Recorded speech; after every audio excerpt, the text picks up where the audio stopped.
We are very close to our goal of 1,000 subscribers, but I still need your support. Please don't forget to take a second and subscribe to my channel. The August heat pressed down on Grady County like a living thing on the night 8-year-old Hannah Whitfield vanished from the Oklahoma State Fair, a night that would etch itself into the collective memory of every resident in the rural town of Chesterton. It was August 9, 2003, a Saturday, the busiest night of the fair, when the Ferris wheel light spun slowly against the sky, turning the bruised purple of late summer dusk. The smell of kettle corn, diesel generators, and sawdust hung thick in the air as families wove through the crowded midway. By 8:11 p.m., Hannah was seated on a children's ride called the Whirlwind Ladybugs, a circular track with 6 painted fiberglass beetles that lurched forward in unpredictable bumps designed to delight children and exhaust their parents. She wore denim overalls and a yellow t-shirt with a peeling cartoon sun on the chest, her brown hair braided in 2 uneven pigtails her mother had done in a rush before leaving the house. Witnesses recalled her laughing, gripping the metal safety bar with small hands as the ride clattered forward. At 8:19 p.m., the ride operator,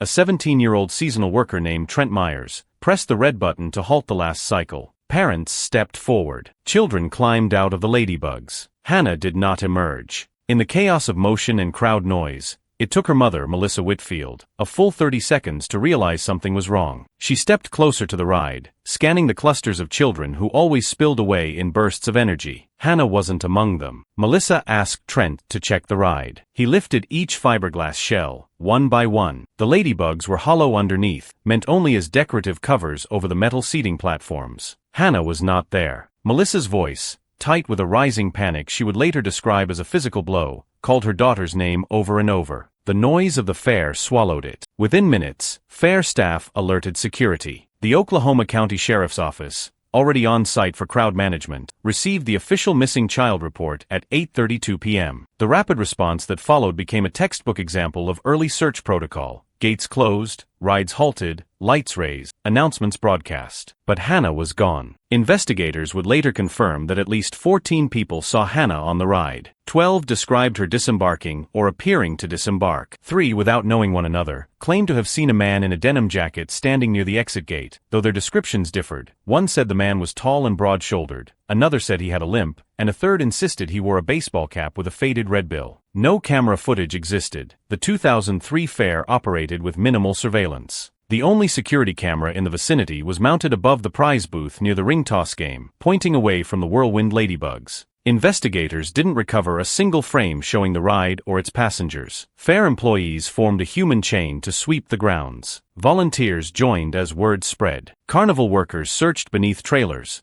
behind generators, inside ticket booths. By 10 p.m., the county fair had emptied into a night thick with confusion, whispered speculation, and the growing presence of uniformed officers whose flashlights cut across rows of shuttered concession stands. Sheriff Dale Langston took command of the scene. A soft-spoken man with a deliberate manner, he had spent 26 years in law enforcement, almost all of them in Oklahoma. But nothing in his experience had prepared him for a child vanishing into thin air in the middle of a crowded fairground. When he spoke to Melissa and Hannah's father, Patrick, whose drive from their farmhouse outside Chesterton took nearly 40 minutes, his voice was steady and low. He assured them that these situations resolved quickly. Children wandered. They hid when frightened. They turned up. But even as he spoke, his eyes moved methodically over the fairgrounds, the shadowed corners, the retreating crowds. Something felt wrong. Hannah's disappearance didn't fit the patterns he knew. The search extended into the early morning hours. Deputies fanned out through the livestock barns and parking lots. Cadaver dogs, flown in from Tulsa, combed the surrounding fields. Volunteers from the Grady County Fire Department trudged through tall grass behind the fairgrounds, their heavy boots catching in dried stalks of wild rye. Nothing. By dawn, the fairgrounds had transformed into a command center. Tables were dragged from concession booths and covered in maps. Radios chirped constantly. The bright fair lights, usually a festive glow, burned starkly against the morning sun as exhausted deputies narrowed their search zones. Melissa sat in a folding chair near the sheriff's vehicle, gripping Hannah's small pink hairbrush as if it were a lifeline. She would not let it go for the next 5 days. Witness canvassing began at sunrise. Dozens of ride operators, vendors, ticket takers, and fairgoers were interviewed, but the testimonies remained maddeningly conflicted. One teenager claimed he'd seen a girl matching Hannah's description walking near the livestock barn at 8:25 p.m. A woman insisted she'd seen her buying cotton candy at 8:30. A father pushing a stroller reported hearing a girl scream near the tilt-a-whirl, but couldn't recall the exact time. None of these accounts aligned with each other or with the timeline of the ride. Sheriff Langston soon concluded what would become the central contradiction of the case. Too many witnesses reported seeing Hannah after the ride, yet none could agree on where, when, or with whom. As investigators reconstructed the evening, they uncovered one detail that troubled them deeply. The whirlwind ladybugs had no internal mechanical issues, no hidden compartments, no gaps large enough for a child to slip through. The ride's exit path funneled into a narrow opening hemmed in by metal railings. Visibility was perfect. A child could not simply walk away unnoticed. And yet Hannah had. At 11:42 a.m., Langston contacted the Oklahoma State Bureau of Investigation, requesting cold case support protocols even though the case was barely 15 hours old. He didn't wait for approval. He called every retired detective he trusted, asking for insight. Answers came in the form of silence, followed by resigned murmurs about crowds, predators, and seconds that change everything. By afternoon, FBI agents from the Oklahoma City field office arrived, bringing structured protocols that differed sharply from local practices. They ordered aerial drone sweeps, re-interviewed ride operators, reviewed vendor payment logs to identify any workers hired that day, and initiated visitor movement mapping, an early forerunner of techniques now common in missing child investigations. The initial conclusion, delivered quietly to Sheriff Langston behind closed doors, was stark. If Hannah had been taken, it had been planned. Her abductor would have needed precise timing, knowledge of the ride cycle duration, and an exit route that bypassed the chaos of the fair. That kind of precision did not match the behavior of an opportunistic predator. It suggested surveillance. It suggested intent. The county bristled at the implication that a prepared offender had wandered their fair undetected. Residents, many of whom had known the Whitfields for generations, reacted with disbelief, then anger. Theories bloomed like wildfire. Some insisted the ride itself malfunctioned. Others blamed Carnival workers, pointing to their transient lifestyle. A few claimed the fairgrounds were cursed, an old superstition resurrected from stories about the land once belonging to a family that vanished in the 1950s. Melissa ignored all of it. She combed through the fairgrounds with her hands, crawling beneath benches, searching every inch of trampled grass as if she could will the ground to give her daughter back. Patrick followed behind her, silent, his hands trembling in a way that frightened even the deputies. By Sunday afternoon, nearly 700 volunteers had joined the search, making it one of the largest mobilizations in Grady County history. But as the crowds fanned across fields, creek beds, and dirt access roads, one unsettling fact grew impossible to overlook. There was not a single physical trace of Hannah. No clothing fibers, no footprints, no discarded objects, no drag marks, no tire tracks indicating hurried movement.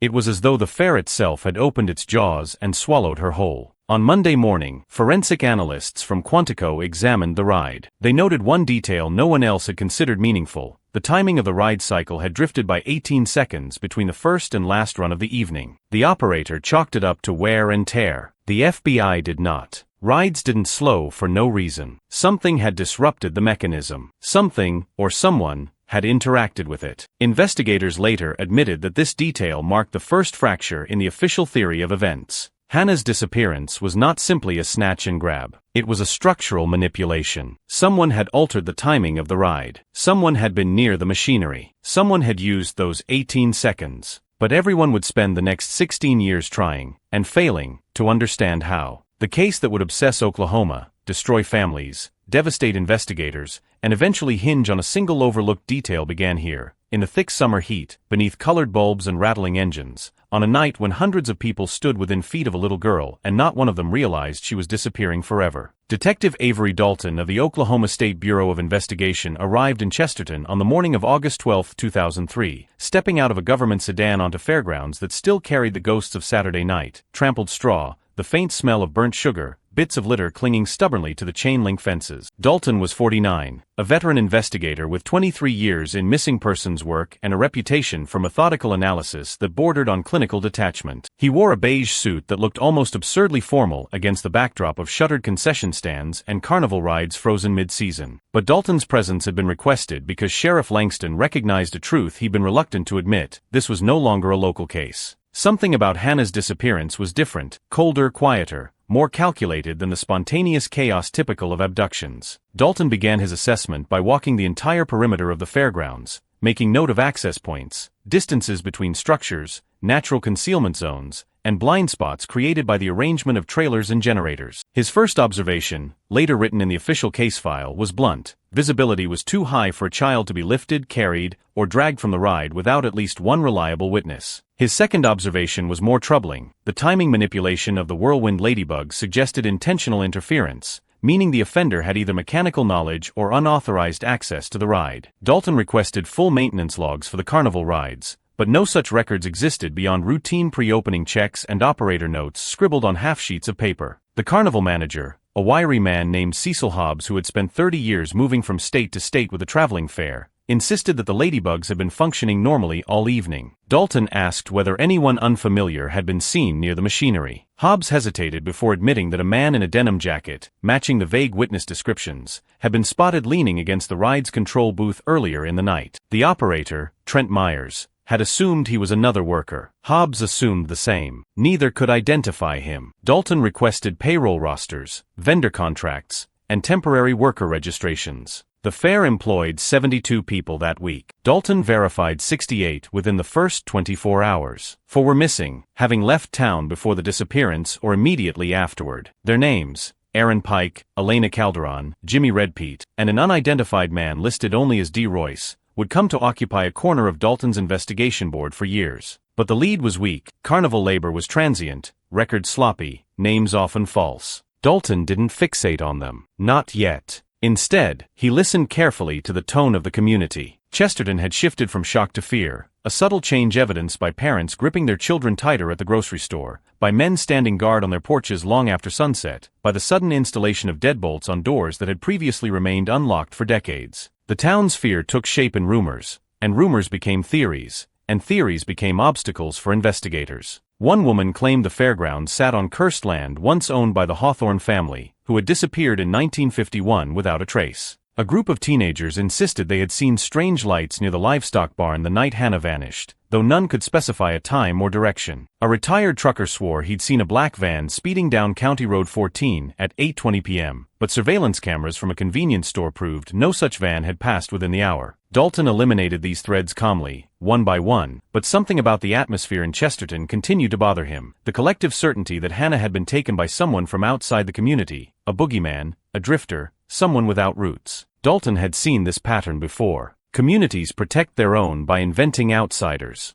But Dalton knew the statistical truth. Most abducted children knew their abductor, or at least lived within overlapping circles of their daily routine. Fairgrounds amplified that circle, but they didn't erase it. Dalton found himself returning repeatedly to the mechanical disruption noted by the FBI forensics team. 18 seconds of drift, a brief stutter in the ride's rotation, a moment where something had changed. He knelt beside the machinery, running his fingers over the panel edges, the wiring conduits, the hydraulic base. Trent Myers, pale and exhausted, hovered nearby, his hands shoved deep into the pockets of his cargo shorts. Dalton asked him to describe every second of the ride cycle, every noise, every vibration, every facial expression he remembered from the parents watching. Trent repeated his account haltingly, guilt creeping into his voice as he admitted he hadn't noticed anything strange at the time. He wasn't trained to look for subtle mechanical interference. He barely knew how the ride worked beyond the basic safety checklist. Dalton didn't blame him. He simply marked the operator as a witness with potential overlooked observations, rather than a suspect. As daylight faded, Dalton shifted his focus to the investigative timeline. Something about the conflicting witness reports bothered him. 12 people claimed to see Hannah leaving the ride, but their descriptions were vague, generalized, and eerily similar in structure. A small girl, denim overalls, yellow shirt, brown hair. Standard descriptions,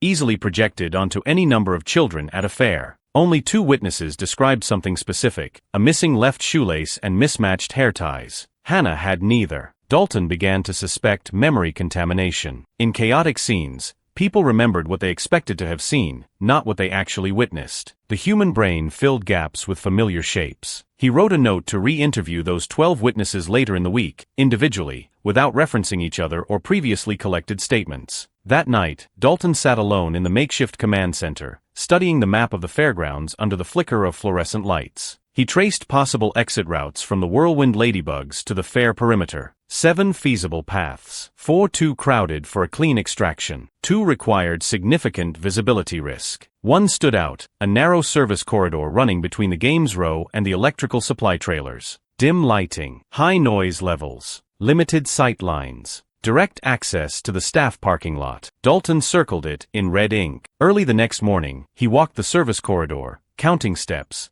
noting obstructions, testing line-of-sight angles. The corridor was accessible only through a side gate that should have been latched, but Dalton discovered the latch mechanism was broken. It swung open with a light push. He checked maintenance logs. No repair request had been filed. No one knew how long it had been broken. Dalton suspected the offender did. He imagined the timing, the ride stopping, children spilling out, parents converging on the exit gate. A man in a denim jacket positioned near the fence. A momentary distraction. A lift, a turn, a step through the broken gate. 18 seconds. Enough time for a man who knew exactly what he was doing. But Dalton refused to accept assumptions. He needed evidence, not intuition. He continued walking, emerging into the staff parking lot, a gravel lot bordered by a row of trucks, campers, and temporary worker vehicles. Most had left town after the disappearance, but a few remained. Dalton inspected the ground carefully, searching for drag marks, disturbance patterns, or shoe prints preserved in compacted dust. Nothing useful remained after days of foot traffic and shifting vehicles. Later that afternoon, Dalton visited the Whitfield home. Melissa looked like she had aged a decade in 3 days. Patrick hovered in the background, his eyes hollow, his voice reduced to single syllables. Dalton asked them about Hannah's routines, fears, habits, favorite rides,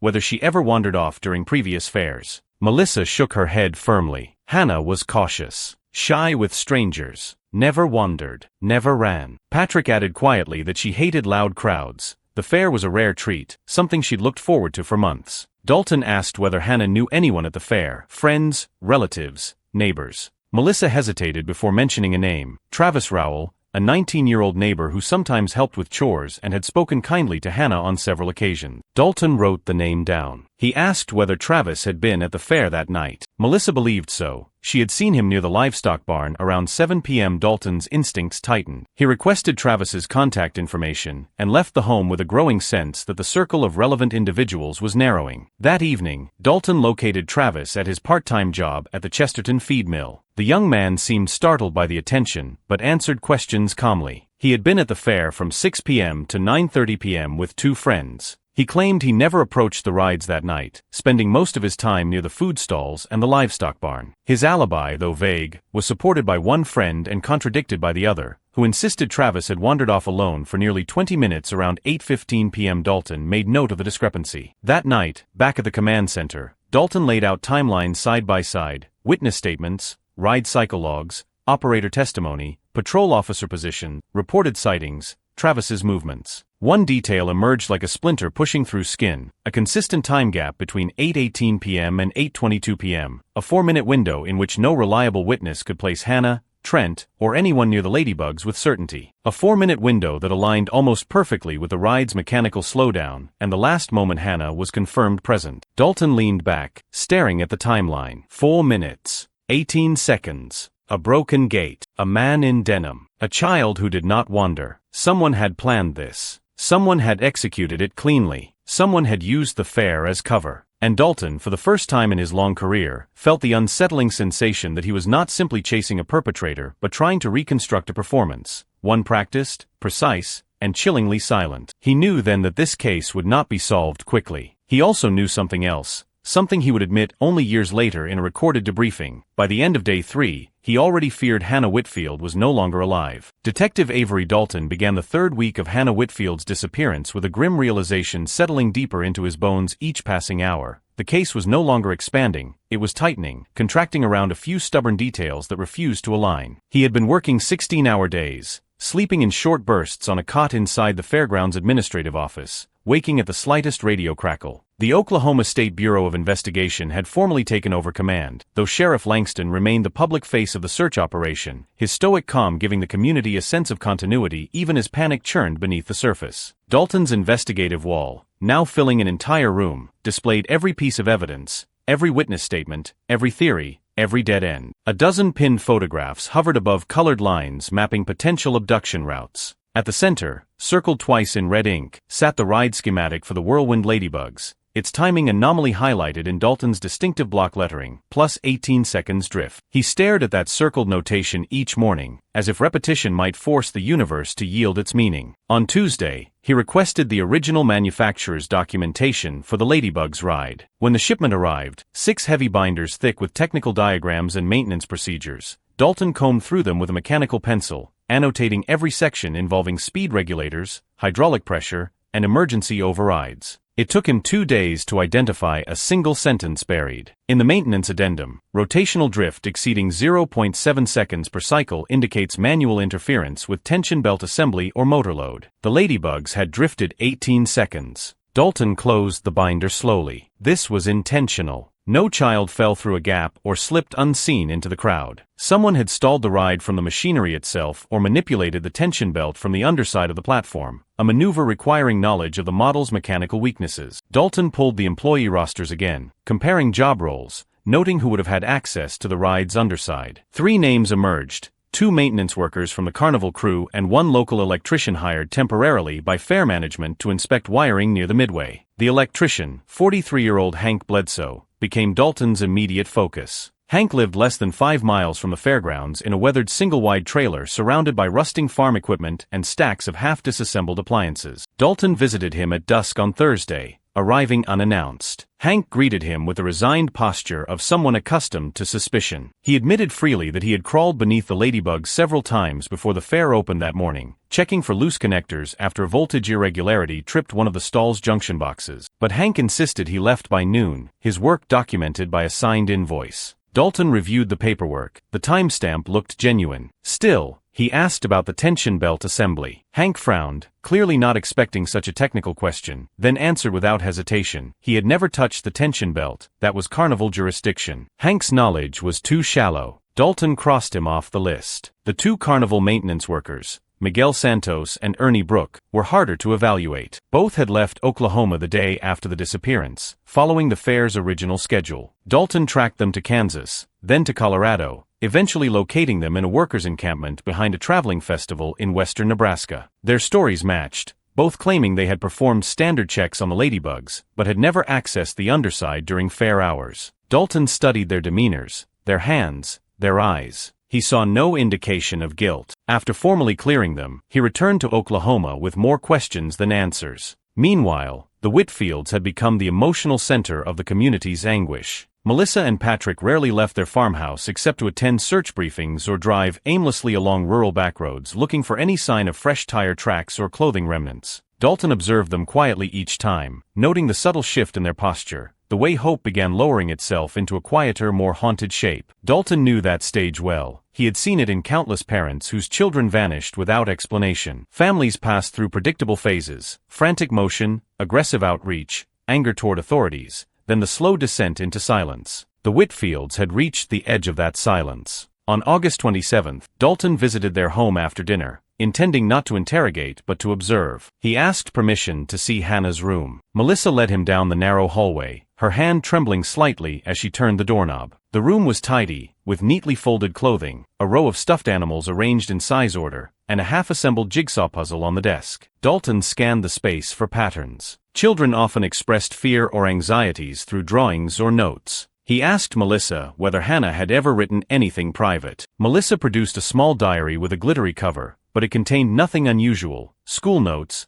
comments about animals, excitement about the fair. No signs of distress. Dalton lingered near the window, noting that Hannah had kept her curtains open most nights. A view of the Whitfields' vast backyard stretched beyond the glass, fading into dark brush and open field. Dalton shone his flashlight across the grass, noting 2 faint depressions spaced shoulder-width apart near the property line. Footprints. Old, likely belonging to Patrick or a farmhand. Still, Dalton photographed them. As he left the Whitfields' home, he felt the case shifting again. The fairgrounds had been the primary stage, but what if that stage was chosen not for convenience but for proximity? Someone who lived nearby might have observed Hannah for weeks, maybe months, anticipating the fair as an opportunity. The next morning, Dalton expanded his database to include all registered offenders, transient laborers, and recently relocated individuals within a 10-mile radius. Though child offenders were often the first suspects eliminated due to predictable patterns, Dalton believed this abductor was different. Calm, precise, unusually capable. He reviewed offender files anyway. None matched the behavioral profile he was building. Another week passed. Leads collapsed faster than they formed. Witness testimonies degraded under re-examination. One of the 3 denim jacket witnesses recanted her statement entirely, admitting she had confused dates.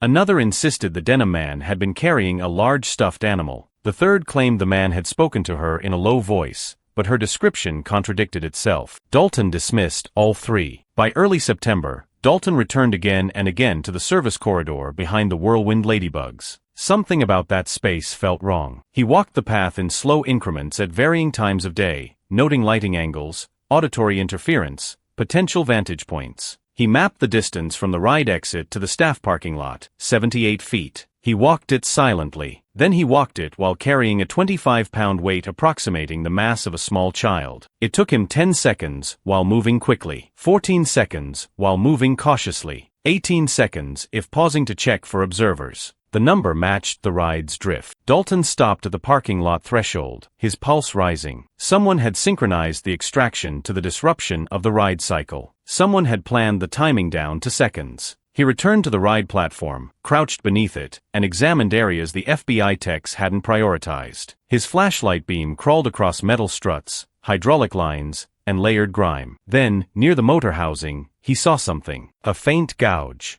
A scrape. A mark out of alignment with the machinery's natural wear pattern. Dalton reached out, brushed it with his thumb, and realized it was fresh, no more than days old at the time of the disappearance. The scrape was caused by a tool. A wrench or a crowbar inserted where no tool should have been. Dalton exhaled slowly, forcing himself to stay calm. Someone had physically reached into the machinery. Someone with confidence. Someone with arm strength. Someone who knew where to place leverage. A man who had done this before. Dalton stepped back, the summer air thick around him. For the first time since arriving in Chesterton, he understood the magnitude of what they were dealing with. This wasn't a desperate snatch, or a panicked predator seizing an opportunity. This was an abduction engineered like a blueprint. Dalton wrote a single line in his notebook: offender, rehearsed. It was a terrifying thought. A rehearsed abductor meant previous attempts, possibly previous victims, possibly dry runs. Dalton requested missing child databases from Texas,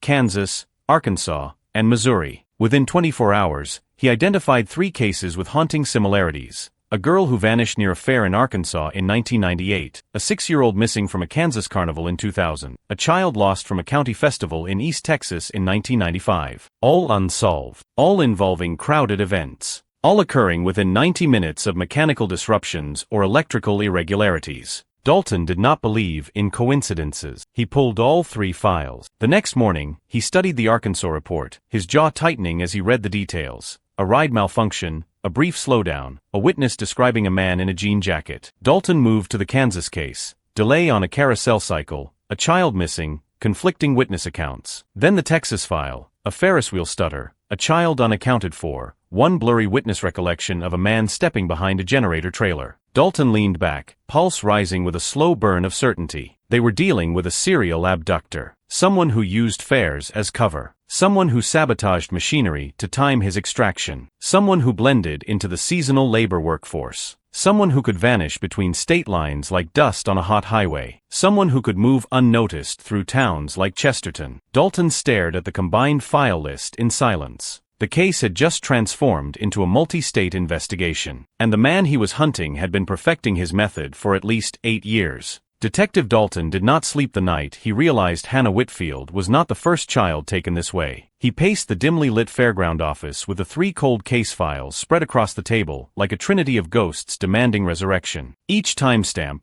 each ride anomaly, each contradictory witness statement formed a pattern so deliberate that Dalton felt physically ill. He knew he had to present the findings to OSBI, but he also knew exactly what would happen when he did. The case would be swallowed by federal bureaucracy, dissected by analysts who would insist on statistical interpretation before action. Dalton didn't have time for that. Not when a man this patient, this precise, and this mobile had taken Hannah from a crowd of thousands without leaving so much as a whisper of evidence. By sunrise, Dalton drove to the northern perimeter of the fairgrounds where the employee trailers had been parked during the week of the fair. The gravel lot was empty now, just scattered tire ruts and the faint scent of diesel still clinging to the dirt. He crouched low, scanning for impressions beneath the Oklahoma dust. A breeze carried the faint rustle of cottonwood leaves across the chain-link fence as he studied the ground. Then he saw it, half buried under the gravel, a flattened circular indentation. Dalton's pulse tightened. A trailer jack footprint. Fresh the week Hannah disappeared. The Carnival caravans had left days ago, but this impression belonged to a smaller pull-behind unit, the kind used by transient workers who didn't want to bunk with the main crew. Dalton photographed the indentation from 5 angles, measuring its diameter. He could match it later against vehicle models. As he rose, something else caught his eye, a narrow strip of fabric snagged on the fence. Blue. Denim. Dalton plucked it free carefully. Less than an inch wide, torn unevenly along the seam, frayed from weather exposure but unmistakably denim. He sealed it into an evidence envelope. He didn't dare hope it could be meaningless, but he had learned to respect the smallest pieces of chaos. Those were the pieces predators overlooked. Back in his temporary office, Dalton compared his notes. The subcontractor list for independent workers, vendors, electricians, security hires, ride laborers, was long, over 140 names. But only 62 had been verified as employed for the full fair week, and only 14 had mobile housing on site. Of those 14, only one had requested placement in the auxiliary lot, a man who signed in as R. Blake. No last name, no forwarding address. Hired for general labor. Paid in cash by the fair's logistics manager. Dalton pulled the sign-in sheet again, scanning the signature. The handwriting was inconsistent, the kind of forced script used by someone attempting normalcy. He checked the personnel record. No background check form. No emergency contact. No listed references. Dalton rubbed the bridge of his nose. Someone had slipped into the fair system easily, too easily. He drove to the logistics manager's home, finding him in his garage sorting old fishing tackle into cracked plastic bins. The man, Gerald Tapp, looked confused at first, then uneasy when Dalton showed him the sign-in sheet. He admitted that general labor hires were often picked up last minute to help unload equipment or run errands.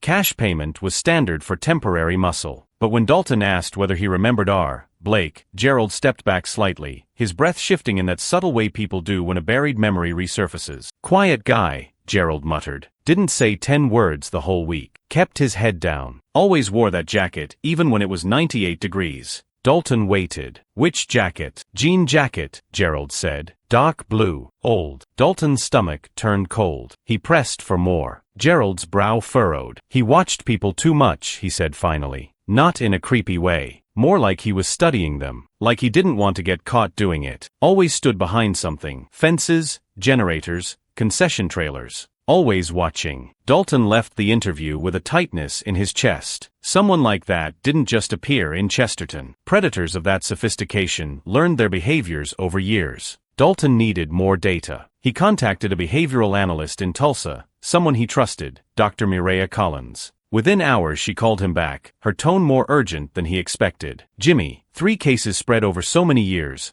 always at fairs, always synchronized with mechanical failures. It's not random. This guy doesn't just plan. He rehearses. He calibrates. He probably practices disrupting machinery on his own time. He escalates only when he feels completely safe. Dalton exhaled slowly. Tell me something I don't know. Dr. Collins hesitated. You're not dealing with a man who hunts spontaneously, she said. You're dealing with someone who believes he's entitled to children. Someone who sees fairs as the perfect camouflage. Someone who can disappear into temporary communities where no one questions a new face. Transient, Dalton murmured. Rootless. More than that, she said. Invisible by design. Dalton stared at the fair map pinned to the wall. The route from the employee lot to the Ladybugs passed through a blind spot. One OSBI specialist hadn't noticed because it was only a blind spot during fair operations. A narrow gap between a generator trailer and the back of a souvenir stand created a natural alley. Completely hidden. Anyone walking behind those units would be unseen by crowds and cameras. Dalton walked that route again in person. He counted steps. 17 from the blind spot to the ride platform. 5 from the platform to the employee fence gate. 13 seconds if the offender moved swiftly. 18 seconds if he hesitated. The drift. Dalton closed his eyes. He could see it now. The abductor had slipped behind the generator trailer minutes before the slowdown, waited for the belt tension to falter, watched the ride's rotation, then pulled Hannah the instant the ladybug slowed enough for a coordinated snatch. A perfectly choreographed extraction. Dalton stood in the empty fairground, heat shimmering off the concrete, and felt the silence press down like an accusation. Hannah had been gone for nearly a month, but Dalton was closer now than he had ever been. Later that night, Dalton spread maps of Oklahoma,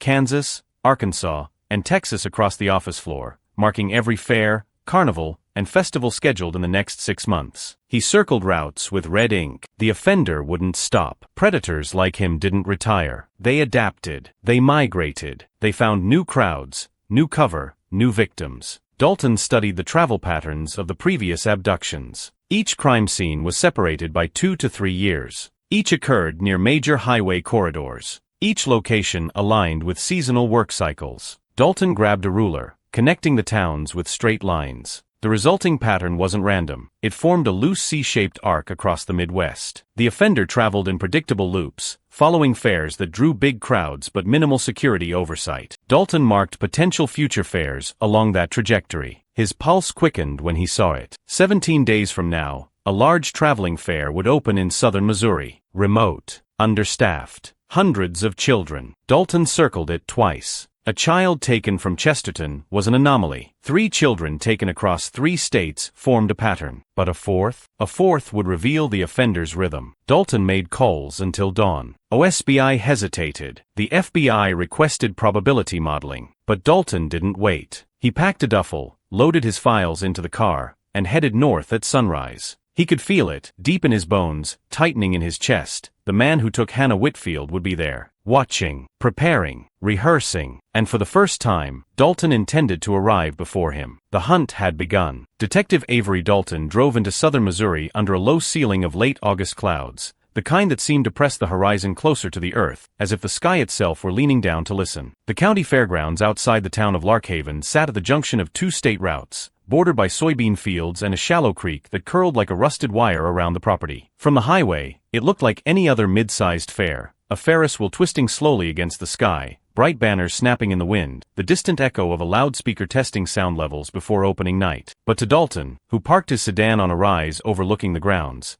it looked like a trap waiting for someone to walk into it. He checked the time, 9:17 a.m., and flipped open his notebook. The dates lined up almost perfectly with the pattern he'd traced across 4 states. If the offender maintained his rhythm, this fair in this town, during this week, was his next likely hunting ground. Dalton had no warrant, no formal task force, no official authorization to intervene beyond his standing role as an OSBI detective. What he had instead was a battered badge, a thin budget approval, and a conviction that if he didn't show up, another family would wake up to an empty bed and a hole torn through their lives. He introduced himself to the Larkhaven chief of police, a compact man named Harwood who looked at Dalton's credentials with a mixture of skepticism and weary curiosity. Dalton didn't bother with euphemisms. He laid the files on Harwood's desk and described the pattern: the fairs, the mechanical disruptions, the vanished children, the denim jacket, the blind spots, the timing drift. Harwood's eyes flicked from photo to photo, lingering a fraction of a second longer on the image of 8-year-old Hannah Whitfield, her shy smile fixed forever in a school portrait taken just weeks before Chesterton's fair. "You think he'll come here?" Harwood said eventually, his voice flat. "I think he could," Dalton replied. "I think he likes places like this. I think he trusts fairs that don't expect him." Harwood leaned back, the chair squeaking under his weight, and studied Dalton in a long silence that measured the distance between possibility and responsibility. At last, he nodded once.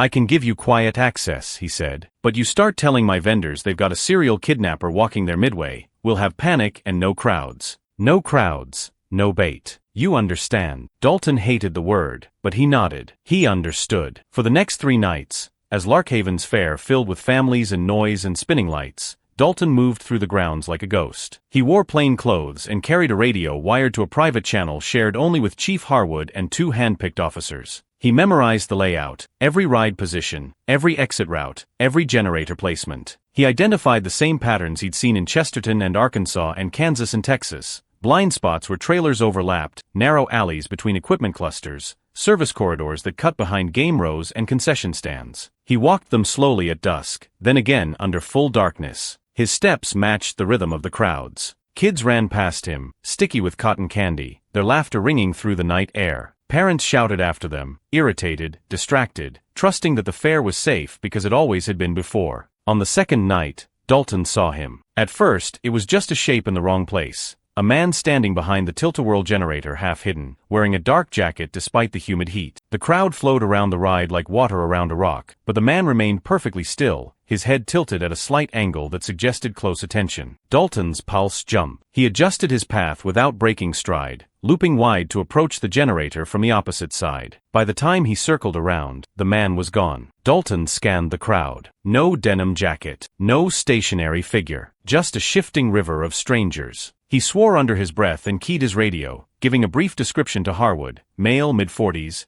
average build, dark hair, denim or canvas jacket, neutral posture. Harwood acknowledged and dispatched his officers quietly, instructing them to observe, not confront. For the next hour, Dalton saw the man everywhere and nowhere, a brief glimpse in a reflection on the bumper cars, a silhouette near the livestock barn, a shadow behind the funnel cake stand. Each time he tried to approach, the figure dissolved into the crowd. The night wore on. At 9:03 p.m., just as Dalton began to question whether his focus had tipped into paranoia, the radio crackled softly in his ear. "Avery, this is Harwood. Got something at the kids' coaster. Minor mechanical slowdown. Ride operator says it's never done that before. You might want to take a look." Dalton was already moving before Harwood finished the sentence. The children's coaster sat near the center of the midway, a low loop of track shaped like a cartoon dragon. By the time he reached it, the ride had resumed normal operation, cars clattering along the tracks, while kids shrieked in breathless delight. Dalton flashed his credentials at the operator, a college-aged woman whose hand shook slightly as she described what had happened: a noticeable drag halfway through the cycle, a 12-second delay returning to the starting platform, a brief flicker in the control panel light. Dalton demanded to see the underside. The operator hesitated, then relented. He ducked beneath the platform, his flashlight cutting through dust and grease. He saw it immediately. A fresh scrape along the support bracket near the drive chain, angled in a way that only made sense if someone had jammed a tool into the mechanism to create intentional resistance. It was nearly identical to the mark he'd found on the ladybugs in Chesterton. Only this time, nothing had gone missing. Yet, Dalton's throat tightened. He crawled back out and scanned the surrounding area. The crowd surged and swelled around him, oblivious. He remembered Dr. Cullen's words: "This offender rehearses, calibrates, tests the edges before he strikes." Tonight might not be his attempt. It might be his dress rehearsal. On the third night, Dalton didn't roam. He anchored himself near the service corridor that connected 3 of the children's rides to the staff parking lot, a corridor whose length and concealment matched the offender's preferred path too closely to ignore. He arrived an hour before sunset and stayed there, leaning against a utility pole, pretending to scroll his phone while his gaze tracked every adult who moved more slowly than the rest. His world narrowed to posture, eye line, hand tension, the subtle micro-expressions that separated anxious parents from predatory patients. At 8:41 p.m., with the last of the light bleeding out of the sky, Dalton noticed a girl in a pink dress standing alone near the spinning teacups, her eyes wide as she watched the ride turn. She looked to be 6 or 7. No adult stood within immediate reach. Dalton's muscles coiled. He shifted his position slightly, ensuring he had line of sight to both the girl and the entrance to the service corridor. The crowd thickened. Somewhere behind him, a loudspeaker announced the closing time for the livestock barn. The smell of grilled onions and engine oil clung to the air. Dalton saw movement then, deliberate, slow movement from the far side of the midway. A man in a dark jacket stepped from behind a game stall, pausing just long enough to scan the ride, then began walking toward the girl. His pace was steady, unhurried, but his path was too straight, too focused. Dalton's hand moved to his badge out of reflex, then stopped. If he showed the badge now, he'd spook the man, maybe send him 4 states away before they could even confirm his identity. He needed him closer. He needed him to commit. Dalton keyed his radio without bringing it to his mouth, murmuring into the chest mic, "Harwood, I've got a possible. Dark jacket, mid-40s. Approaching solo child at teacups, moving on service corridor vector. Do not intervene unless I call it." Harwood's voice came back low and taut. "Copy. We're moving closer on the perimeter. You're solo for now." The man closed the distance to within 10 feet of the girl, then 8, then 6. Dalton stepped off the utility pole, walking at an oblique angle that put him between the service corridor and the teacup ride. The man didn't look at him. His eyes flickered once across the crowd, taking inventory, then dropped to the girl with a softness that made Dalton's skin crawl. He said something to her Dalton couldn't hear over the ride music. The girl's shoulders stiffened. She looked around, mouth opening slightly. Dalton saw indecision in the man's posture, a micro-stutter that suggested he was recalculating. Then the man's gaze slid past the girl and locked onto Dalton. It was a brief, surgical assessment. Dalton saw the flicker of recognition, not of his face, but of his stance, his attention, the way he carried himself. Law enforcement. Predators developed a sixth sense for it. The man's expression didn't change. He smiled faintly, said something else to the girl, then turned away, melting back into the flow of parents returning to the main gate. Dalton swore under his breath and followed at a distance, but the crowd swallowed the man with infuriating efficiency. One moment he was there, the next, he was gone. The radio crackled. "You lost him?" Harwood asked. Dalton exhaled slowly. "For now. You want us to lock down the exits?" "No," Dalton said, hating the word even as he spoke it. "We spook him here, he'll just go somewhere else. Somewhere we're not." The night ended without incident. No children went missing. No rides malfunctioned again. The Larkhaven Fair closed 3 days later with its usual fireworks display streaking across the Missouri sky. Families returned home with sticky fingers and cheap prizes, their memories intact and unshattered. For them, it was just another summer fair. For Dalton, it was a message. The man who took children from crowded fairgrounds had been there. He had tested the machinery. He had walked the paths. He had approached a child, and then he had seen the shape of someone standing between him and the shadowed corridor he needed. Someone who would not move aside. Dalton returned to Oklahoma with a deeper, colder understanding of his adversary. This offender was not merely careful, he was adaptable. He could abort mid-script, rewrite his timing, choose self-preservation over compulsion. That made him more dangerous, not less. Over the next year, no new fairground abductions matching the pattern were reported in the region. Newspapers moved on. Funding for Hannah's investigation dwindled. The multi-state working group Dalton proposed never materialized. Agencies had other priorities, fresher cases, more politically urgent crises. Witnesses' memories dulled at the edges. The fairgrounds in Chesterton returned to their annual cycle of summer lights and winter emptiness. But Dalton did not forget. He carried the case files with him like an extra weight in his briefcase, reopening them on sleepless nights, tracing the same routes on worn maps until the paper began to tear along the fold lines. Years passed. Missing children came and went across his desk. Some returned home. Some did not. None fit the pattern, not precisely. It was as if the offender had gone to ground, burrowed himself into some invisible corner of the world to hibernate or die. A hopeful theory, Dalton knew, but not a convincing one. Men like that did not simply stop. They paused. They waited. They watched. By the time the 5th anniversary of Hannah's disappearance arrived, the Whitfields no longer attended the candlelight vigils held at the Chesterton courthouse steps. Melissa's health had begun to fray under the strain, her hair streaked with gray long before nature intended. Patrick spoke even less than before, his presence ghost-like at the edges of town function. Their farm, once meticulously maintained, showed signs of neglect, a sagging fence, untrimmed hedgerows, rust forming along the barn roof. Trauma had settled over the property like dust. Dalton kept them updated as best he could, but his calls grew shorter each year, not because he cared less, but because he had fewer new words to offer. The case file swelled with interviews,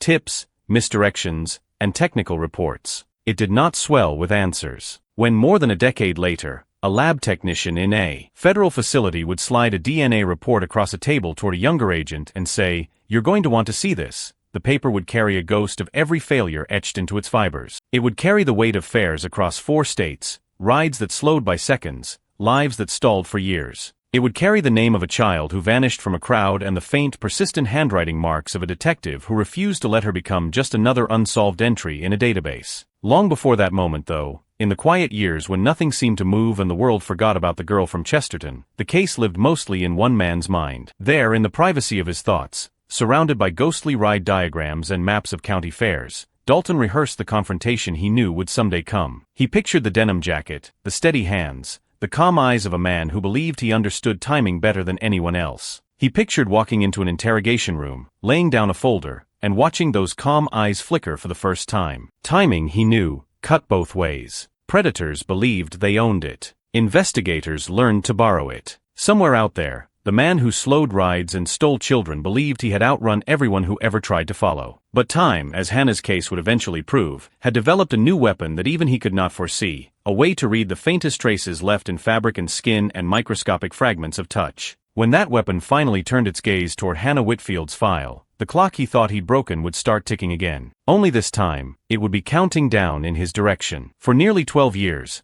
the evidence box containing Hannah Whitfield's faded flyer sat on the second shelf of the OSBI cold case archive, its label softening at the corners from humidity and time. The box was unremarkable, no different in appearance from the hundreds surrounding it, but it carried a quiet gravity that drew new agents' eyes whenever they passed, as if even cardboard retained some memory of the desperation once poured into it. By 2016, most of the detectives who had originally worked Hannah's case had retired, transferred, or burned out. Avery Dalton remained one of the few still active, though the years had carved themselves into him with slow, merciless precision. His gait grew tighter, his hair thinned, his voice sharpened into a flintier tone that tolerated fewer delays. Yet whenever he descended into the archive to review a new cold case, he always paused, always without fail, at Hannah's box. His hand often hovered an inch above the lid, as if he were afraid touching it would release something he'd spent years trying to cage. Then he walked on. But as technology evolved, so did the archive's relevance. A modernization initiative pushed by new leadership aimed to digitize and analyze every cold case in the state, not for public awareness but for hidden evidence, biological, chemical, trace, left behind by older investigative methods. A team of forensic technicians arrived with high-resolution scanners and infrared tools, pulling one box at a time from the shelves to log and classify.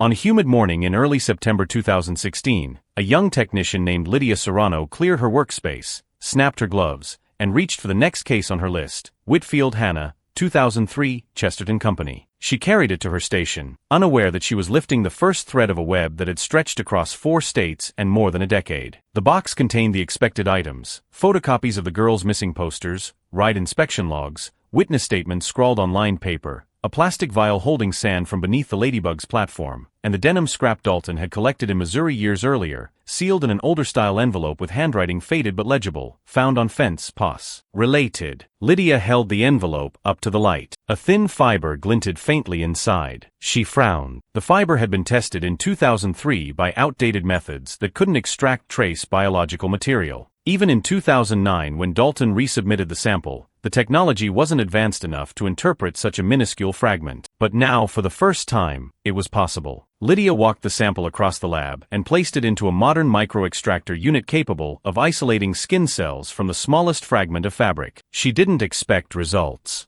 Most fibers from cases this old produced either degraded DNA or incomplete profiles. But still, she ran the test. 2 hours later, the machine beeped. The screen filled with markers, clear, strong genetic peaks. Lydia blinked, leaned closer, then ran the sample again. Same result, same peaks, same full male profile. She froze. Full profiles from tiny fibers were almost unheard of, especially from material stored over a decade. She pulled up the Cody's submission interface. Protocol demanded verification by a supervisor. Her hands shook slightly as she called for Dr. Wanek, the district forensic lead. The older woman peered at the sample printout, then at Lydia, then back at the peaks blooming across the monitor like constellations emerging from night. "Run environmental controls," Dr. Wanek said. 3 times. "If the results hold, we may have a match." Lydia ran them. The results held. At 3:16 p.m., the profile was uploaded to Cody's. At 3:24 p.m., the interface pinged. A hit. Lydia's breath caught. She clicked the alert. 7 matches appeared across the screen, incarcerated offenders in neighboring states sharing partial markers. But Lydia wasn't looking for those. The system continued processing, filtering, comparing. Then at 3:27 p.m., the final results slid into place. A full match. Name, Raymond Ray Beecham. Age, 52. Last known occupation, traveling electrical technician. Affiliation, seasonal worker across Midwest Fair Circuits. Criminal history, misdemeanor trespassing, 1999, battery charge dismissed, 2007, no felony record. Residence, unknown. Last address, invalid. Lydia whispered into the empty air, "I found you." Within 10 minutes, OSBI's chief investigator was on the phone. Within 20, Avery Dalton was en route to the lab. He arrived winded, chest tight, sweat gathering at his collar despite the cold air conditioning. Lydia expected a dramatic reaction, maybe disbelief or relief. Instead, Dalton approached the monitor with a kind of bone-deep caution, the way someone approaches an animal they've hunted for years but never seen up close. He stared at the name, Raymond Beecham. It meant nothing at first. No lightning of recognition. No archived memory slotting smoothly into place. But then he saw the listed occupation. Electrical technician. Traveling worker. Seasonal. The room tilted around him, judgment sharpening into certainty. He fixes rides, Dalton murmured. Not damages them, fixes them. Lydia frowned. Then why? Because he understands the systems, Dalton said. He knows exactly how much tension a chain can lose before it trips a slowdown. He can simulate malfunctions without actually breaking anything. It's why no inspections caught it. He creates faults he knows won't last. Dalton's pulse thudded once hard. He turned to Lydia. Where is he now? Lydia clicked deeper into the record. There's no current address. Last documented employment was 8 years ago. Worked a state fair in Nebraska. After that, nothing. No taxes. No licenses. No utility bills. No digital footprint of any kind. Dalton ran a hand across his jaw. He disappeared because he knew he was slipping up. Missouri spooked him. Missouri? Lydia asked. He was there, Dalton said. I saw him. He saw me. Dalton straightened, every line of him tightening into the man he had been back when the case consumed him. He walked out with the printout in hand. His voice clipped as he called OSBI command. I have a name. I need a task force. And I need stateside cooperation ready to go. But the search for a man like Ray Beecham was unlike tracking a conventional fugitive. Beecham moved in ways that left no digital trail. His past employers remembered him only vaguely, quiet, helpful, kept to himself, good with tools. His arrest records offered no mugshot. His former co-workers claimed he lived out of an old truck camper, the kind with no plates and no paper trail. Dalton spent weeks rebuilding Beecham's life from fragments, purchases made in cash, seasonal work rotations, hand-scrawled names on vendor logs. Eventually, a pattern formed, not where Beecham was, but where he would need to be. A seasonal worker with mechanical aptitude and a hunger for anonymity would gravitate not toward big fairs but toward the smaller ones. Rural circuits with loose hiring standards and minimal oversight. Dalton overlaid the timeline, the frequency of Beecham's movements, the gaps between disappearances, the arcs of interstate travel. Then, late one night, he traced a loop with his finger and stopped. A fair in northern Arkansas,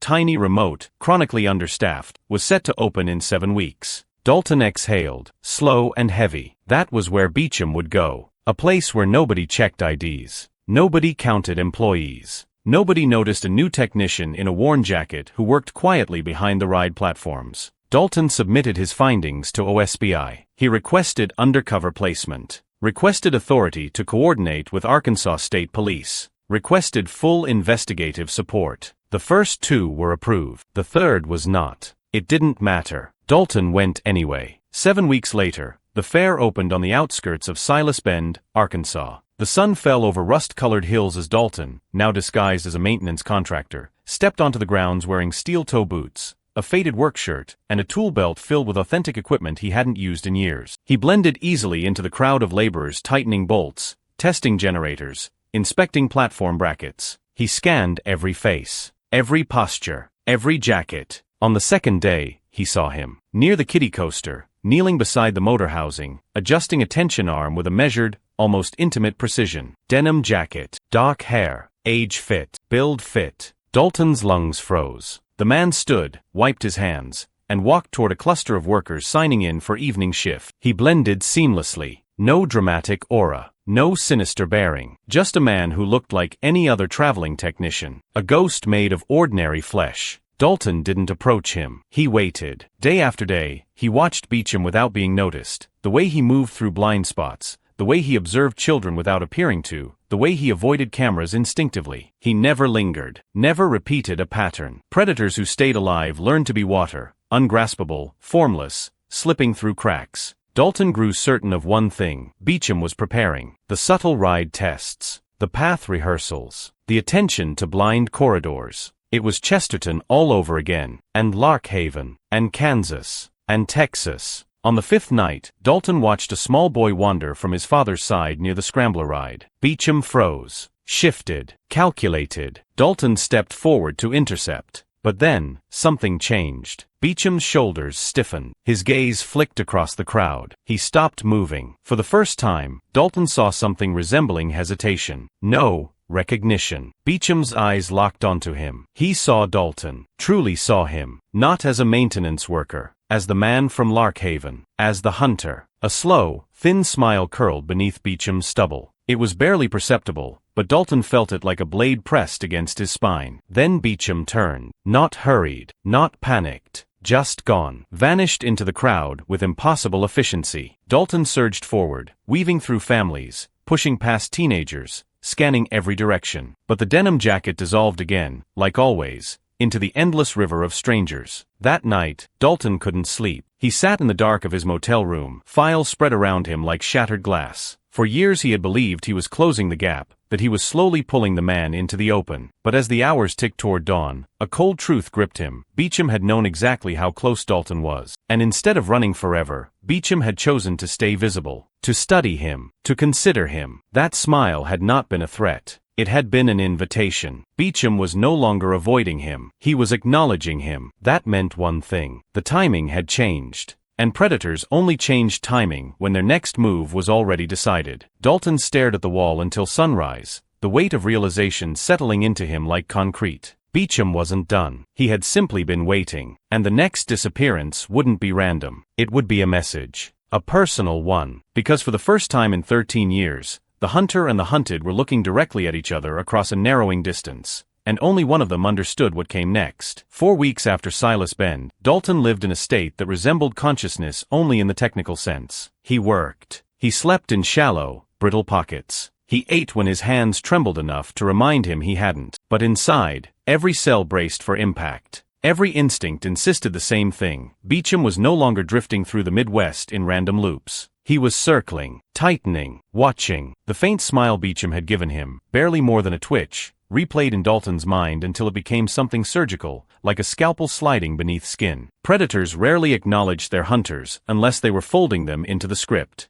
Dalton spent each night sifting through the reports and the timelines he had built across 13 years. He charted migration routes, seasonal hiring patterns, the closing gaps between sightings. Everything pointed to a shift, a recalibration. Beecham was no longer content to vanish between fairs. He had become an architect arranging the next stage. It was only a matter of where and when. That answer arrived on a Wednesday morning, 13 days after Silas Bend, in the form of a phone call from Chesterton County Sheriff's Office. Dalton answered on the second ring, exhaustion thickening his voice. Dalton. A deputy's breathless reply burned through the line. We've got a problem. Dalton felt the temperature of the room change. What kind of problem? A girl, the deputy said, 7 years old, missing from the Chesterton Elementary playground. Recess. Teachers looked away for 30 seconds. Security cam caught nothing. Parents already here. They said you should be called immediately. Dalton's pulse began a slow, brutal climb. Name, he demanded. Leah Whitfield, the deputy said. The world went silent. The deputies on the line didn't understand the name they had just spoken. They didn't know Whitfield meant Melissa and Patrick. They didn't know Whitfield meant the parents who had lost Hannah 13 years ago. They didn't know Beecham never repeated a family. He had never doubled back to a prior victim's relatives.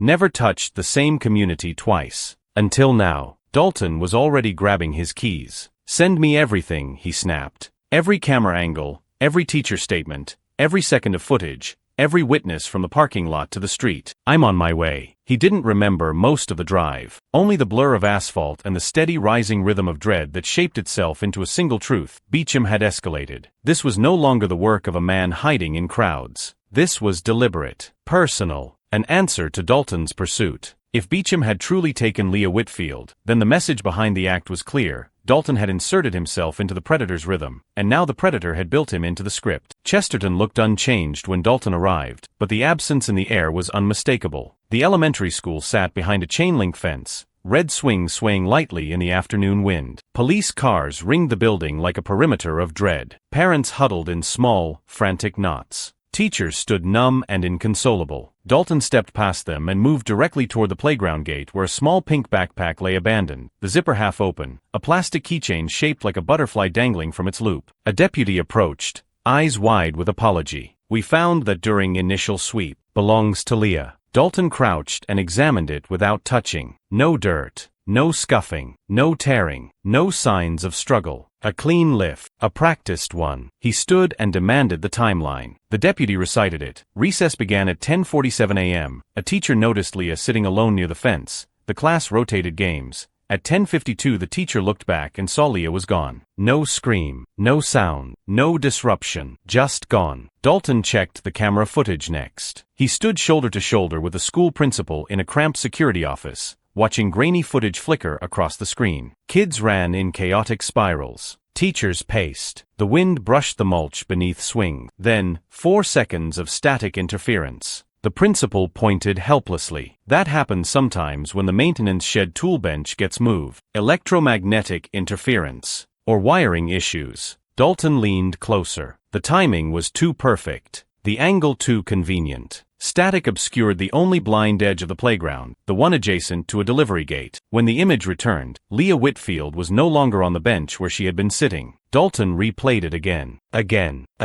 The static took on a chilling familiarity, a mechanical signature, the same kind of induced interference that appeared in the ride slowdown logs from fairs years ago. Beecham. Dalton forced himself to breathe. Check the delivery logs, he said. Any trucks or contractors scheduled between 10 and 11. The principal scanned a clipboard, brow tightening. There was a pest control truck scheduled for noon. It arrived early, 10:39. Signed in. Left at 10:53. Dalton's heartbeat spiked painfully. License plate. The principal shook her head. Visitor log wasn't filled out properly. We only have the company name. Dalton grabbed the sheet. The company name was one he recognized, Midwest Borderline Pest Solutions, a shell company used by transient contractors. Dalton had investigated it 4 years earlier during the Nebraska Fair case. He had suspected Beecham used their employment records as cover. Now he knew. The principal spoke softly, as if afraid the truth she was conveying might physically wound someone. The driver wore a jacket, she said. Dalton didn't need her to finish. He was already moving. He sprinted outside, phone pressed to his ear as he barked into dispatch. State Bolo, white utility truck, Midwest Borderline Pest Solutions logo, last seen westbound from Chesterton Elementary, plates possibly fraudulent, driver male, mid-40s, denim jacket. Suspect is Raymond Beecham. Repeat, suspect is Beecham. Deputies scattered. Patrol vehicles roared to life. Parents stared with hollow confusion as sirens tore through the quiet rural streets. Dalton climbed into his sedan. The steering wheel trembled beneath his hands. For years he had built his understanding of Beecham on pattern, discipline, emotional detachment. But this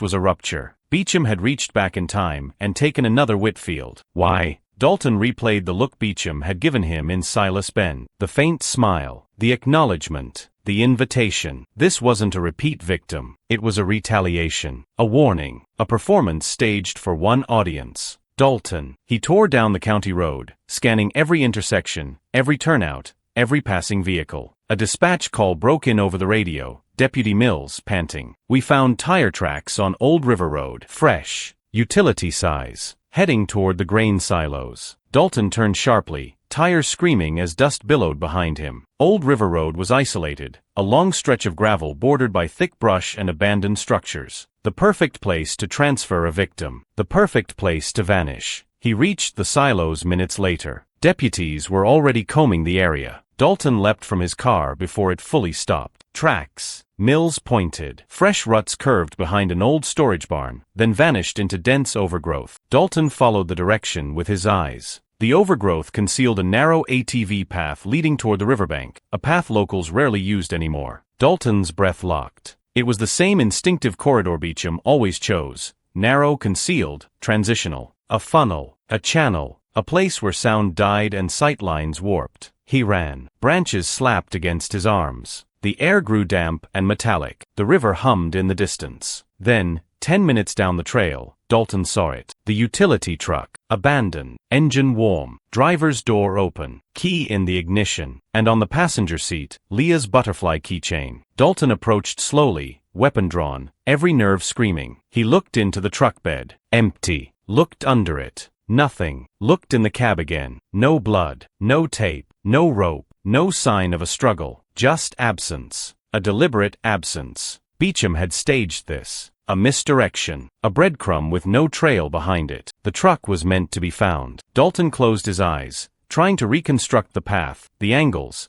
the choices Beecham would make. He opened them again, and froze. Across the riverbed, 50 yards away, perched on a fallen log like a man enjoying an afternoon break, Ray Beecham. Denim jacket, calm posture, legs crossed, hands loosely folded, watching, waiting, and beside him, Leah Whitfield, alive, unharmed, sitting quietly, as if listening to a story only she could hear. Dalton didn't breathe, neither move. Then Beecham lifted a hand, not waving, not beckoning, but simply acknowledging Dalton's arrival with the same faint smile he had shown in Silas Bend. A smile that said the timing was his again. A smile that said this was not the end. It was the introduction. Beecham whispered something to Leah. She nodded. Then in one fluid motion, Beecham stood, placed a hand on the girl's shoulder, and guided her toward the tree line behind him. Before Dalton could shout, before deputies could swarm, before the world could tighten around the predator's ankles, Beecham and Leah disappeared into the forest. As if the earth itself had swallowed them whole, Dalton stood rooted to the ground, the river roaring in his ears, a single truth detonating inside him like a flare. For 13 years, Beecham had hunted children. Now he was hunting something else. The man hunting him back.